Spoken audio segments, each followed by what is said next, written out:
esto fue parte de lo que sucedió esta semana, el 10 de enero, en la Universidad Iberoamericana, cuando los hermanos Castillo Cuevas expusieron el caso de su abuela y su madre, Laura Morán y Alejandra Cuevas, respectivamente, al ministro Saldívar. Hoy mi madre, Alejandra Cuevas Morán, cumple 453 días ilegalmente encarcelada por el fiscal general de la República, Alejandro Gertz Manero, quien el pasado 11 de noviembre, cuando estaba a punto de deliberar el primer tribunal colegiado en materia penal sobre el asunto de mi madre, la muy posible y factible liberación de mi madre, porque ya veníamos de ganar los amparos, el fiscal general de la República le pidió a la Suprema Corte de Justicia de la Nación que atrajera el caso. Ministro presidente, han pasado más de 60 días y lo único que hemos recibido de la Suprema Corte de Justicia de la Nación es un silencio absoluto que nos mata, al igual que la celda asfixia a mi madre ilegalmente en la cárcel. Ministro presidente, no permita que Alejandro Gertz Manero, quien fue el cuñado de mi abuela durante 52 años, termine al Poder Judicial y termine con el legado de todas las ministras y ministros por este poder absoluto que tiene el fiscal general de la República. ¿Cuál es el interés supremo de la Federación en un caso particular del fiscal Alejandro Gertz Manero, que sabemos que está utilizando la FGR de manera facciosa, porque cuando él impugnó los amparos que nosotros ganamos, los impugnó no solo como Alejandro Gertz Manero, los impugnó a través de la Fiscalía General de la República. No hay nada, ministro. ¿Dónde están las leyes? ¿Dónde está el abuso de poder que está teniendo mi mamá? 452 días. Si fuera tu mamá, ¿qué harías? ¿Qué harías? ¿Qué harías? ¡Justicia! ¡Libertad para Alejandra! ¡Por favor! Te lo suplico. Esto no puede seguir. Soy mamá de 3 hijos y estoy aterrada de criarlos aquí en México, aterrada de vivir en México, porque no existe nada, porque no existen las leyes, no existen los ministerios públicos, mi mamá no hizo nada. Se lo suplico, clemencia. Vea lo que estamos logrando, señor ministro, que nos tenemos que hincar para pedir que liberen a una mujer inocente. Ministro, hable por favor. Alonso Castillo, ¿cómo estás? Muy buenas noches. Hola Elisa, ¿qué tal? ¿Cómo te va? Buenas noches, gracias por el espacio. Igualmente, Alonso, gracias por estar con nosotros. Hicimos el recuento de lo que sucedió, la reacción del mismo, del ministro Saldívar, más el mensaje que ha estado enviando el día de hoy, o parte del mensaje. Continuaremos después informando de otras cosas que también avisó e informó el ministro Saldívar, pero sobre el tema particular de tu madre, de tu abuela, Alonso, pues expuso el por qué atrajo la Corte el caso y esa fue su reacción. ¿Algún comentario? ¿Ha recibido también alguna información por parte de la Corte? Por parte de la Corte nosotros no hemos recibido ninguna información, nos hemos enterado a través de los medios quién va a ser ahora el ministro ponente, que el ministro presidente lo nombró en esta conferencia de prensa. Como ustedes saben, son más de 60 días en los que hemos presentado 7 oficios a la Suprema Corte de Justicia de la Nación y no habíamos escuchado nada, y lo que yo expresaba ayer lo reitero, este silencio de durante tantos días, cuando ya tienes a una mujer inocente encarcelada hace 454, pues se va sumando al decir, bueno, ¿por qué si nosotros hemos notado a través de este proceso judicial un sinnúmero de irregularidades, de contradicciones, las mismas que fueron detalladas por la propia juez de amparo que nos da los amparos, y seguimos esperando? Entonces, por eso nosotros, cuando acudimos a la Universidad Iberoamericana, era para exponerle al presidente, al ministro presidente, el caso de mi madre. Yo también soy exalumno de esa universidad, al igual que mi hermana y mi hermano, por lo que nosotros estábamos en ese evento. Bueno, las imágenes lo dicen todo. Yo me expresé con completo respeto hacia el ministro presidente. Yo no puedo ni siquiera juzgar, todo lo contrario, esa impotencia, ese coraje, ese dolor que siente Ana Paula, mi hermana, que la llevó a hincarse de rodillas, es porque estamos desesperados, porque vemos lo que sucede cuando Alejandro Gertz Manero te persigue. Y si ya tiene al Poder Legislativo controlado, porque nosotros iniciamos juicio político el 7 de diciembre y a la fecha 2 representantes se han manifestado al respecto, pues sí, Elisa, a mí me da mucho miedo que ya un Poder Legislativo esté en manos del fiscal, que no le exigen rendir cuentas. Entonces, sí, nosotros confiamos en las instituciones, confiamos en la Suprema Corte de Justicia de la Nación y queremos que esos 11 ministros abran el expediente y constaten el sinnúmero de violaciones y las violaciones tan tremendas a los derechos humanos. Además, sí, Alejandro Gertz Manero solicita la atracción, pero ¿cuántos casos se atraen a una velocidad tan inaudita horas antes de que deliberaría la posible libertad de mi mamá?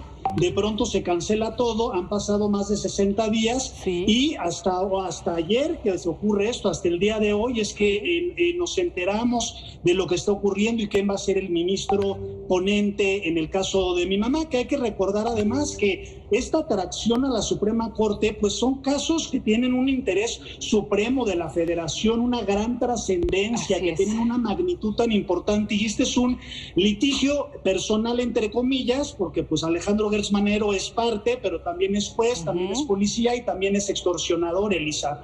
Entonces nosotros apelamos a todas las ministras, a los ministros, al proyectista, a todos los que van a analizar este caso, que se rijan por lo que todos los mexicanos estamos buscando. Más allá, el ministro presidente mencionó que hay muchísimas personas que no tienen los recursos. Nosotros lo entendemos y lo vemos con mi mamá y con las amigas que tienen la cárcel, y conocemos las historias de injusticia y conocemos lo que está ocurriendo, y sabemos que hay muchas personas que les han violado el debido proceso. Sabemos que la injusticia es la regla y no la excepción, pero lo que sí es la excepción, Elisa, es tener al hombre más importante en la Procuración de Justicia utilizando a la Fiscalía General de la República de manera facciosa en contra de una familia, porque cuando él hace los amparos hay que recordar que lo hace él como particular, pero también a través de la Fiscalía General de la República.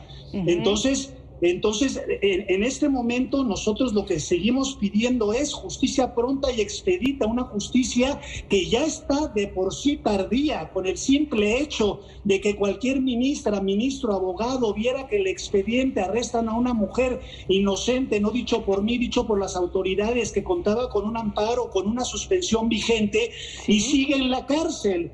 Entonces nosotros ayer nos presentamos y expusimos el caso, y bueno, afortunadamente hoy empezamos a escuchar algo, a que se deje este misterio de un caso que si lo atrajeron con esta urgencia, pues también nosotros tendríamos que saber cuál es el proceso a seguir, y hasta el día de hoy nos enteramos. Oye, Alonso, además se atrajo como tú comentas, pues con urgencia, porque además hay que decirlo, nadie pidió al ministro presidente, como lo comentó hoy, que prejuzgue.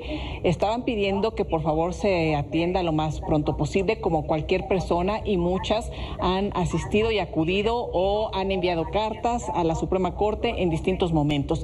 Pero el caso particular, además, me parece que es de interés público, más allá de, pues él hace referencia a que tienen los recursos para hacer ustedes campañas mediáticas, algo así. Entonces, no sé ahí si ustedes... Ojalá tuviéramos recursos para campañas mediáticas. Esta es una operación mía, de mi hermano y de mi hermana. Estamos 3 solos con mi papá, tratando, y hemos picado piedra desde que arrestaron a mi mamá, buscando a los periodistas, entregándoles la evidencia para que ellos mismos saquen sus conclusiones. Nosotros no hemos tenido ningún privilegio, mi madre tampoco. Hemos llevado todo el proceso judicial, pero nos hemos dado cuenta cómo desde policías hasta ministerios públicos le mienten a los jueces para lograr resoluciones fraudulentas. Una juez que dicta un auto de formal prisión a una mujer sabiendo que tiene una suspensión. Luego apelamos y un magistrado de la cuarta sala que de 28 agravios analiza 4. Es decir, nosotros, como diríamos, pues ya estamos ciscados, porque hemos visto lo que ha ocurrido. Por lo tanto, cuando atraen a la Corte, nos dicen, bueno, es lo mejor que les pudo haber pasado, porque va a ser muy difícil que Alejandro Gertz Manero logre doblegar a 11 ministros. Pero yo te pregunto, ¿por qué crees que Alejandro Gertz Manero, el fiscal general de la República, atrajo el caso tan intempestivamente? Porque él sabía que iban a dejar a mi mamá en libertad porque la fabricación es insostenible. Entonces, atrae un caso a la Suprema Corte para prolongar la agonía de mi abuela, pero también un caso que no ameritaba la atracción de la Corte, que ya estaba haciendo por resolver, y se lo llevan ahora. Entonces, pues ya pasaron 60 días extra de este encierro ilegal e injusto de Alejandra Cuevas Morán.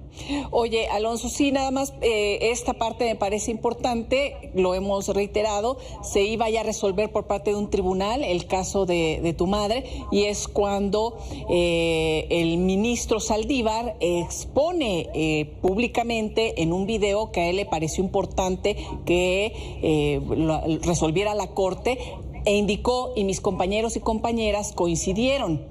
Es decir, él como ministro, presidente, así lo expuso. Ya lo iban a resolver y entonces esto se prolonga hasta que resuelva ahora la Corte. Por lo pronto, entonces, ya hay ministro ponente, hay tiempos, hay fechas, Alonso. No hay fechas, no hay plazos, no nos han dicho a nosotros a la fecha nada. La defensa de mi mamá hoy acudió a la Corte, se comunicó, no le informaron nada, no le dijeron quién era el ministro ponente. Sí. Yo me enteré por los medios, por varios medios, y yo nunca confirmé nada en las redes sociales, porque a mí, hasta que la defensa de mi madre no me diga es el ministro, pero a nosotros no nos informaron y el abogado acudió a la Corte. Entonces, ¿y no les han informado todavía, Alonso, hasta esta hora? Hasta esta hora no nos han informado. ¿A ustedes, al abogado de tu madre, ustedes no les han informado quién va a ser el ministro ponente? ¿No ha sido un tema para ustedes así oficial que lo puedas compartir públicamente, ¿no? Exacto, que le hubieran dicho al abogado en la Suprema Corte, sí, en efecto, va a ser el ministro allá, nada, no, a nosotros, la Corte no nos ha dicho nada. Los medios son los que empezaron a divulgar la información y nosotros no le hemos confirmado porque la Corte no ha dicho nada, pero ahora el ministro presidente, según entiendo en esta conferencia, ya dio el nombre de la persona que va a estar encargada del ministro ponente. Así que, pues bueno, por lo que vemos, no era un rumor o era una información equivocada de los medios, pero a nosotros la Corte no nos ha dicho nada. Bueno, vamos a esperar a que sea oficial para informarlo de esa manera a la audiencia, si nos lo permites, Alonso, y vamos a seguir dando, pues sí, seguimiento a este caso de interés público en donde está involucrado. Una de las partes es el poderoso fiscal general de la República. Entonces me parece que hay que estar muy pendientes. Sí, Elisa, el poderoso fiscal general de la República, pero además es muy estrecho el margen para casos que se atraiga a la Suprema Corte de Justicia de la Nación.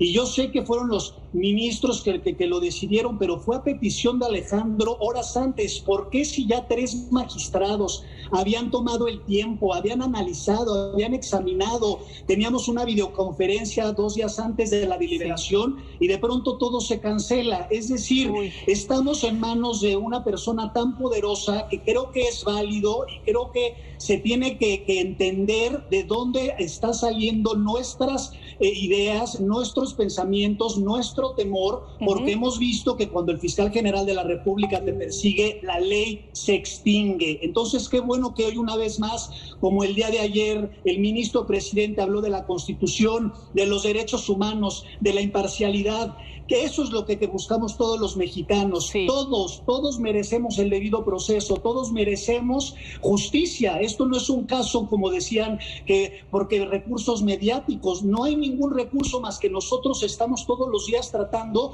de que se sepa esta injusticia, y a la par nos estamos dando cuenta de lo que viven miles y miles de personas, por lo cual que esto sirva también para poner la huella de la sociedad civil en esta realidad, que no podemos estar ciegos ante lo que está ocurriendo. Alonso, muchísimas gracias, como siempre, por estar con nosotros. Gracias a ti, Elisa. Muy buenas noches. Buenas noches.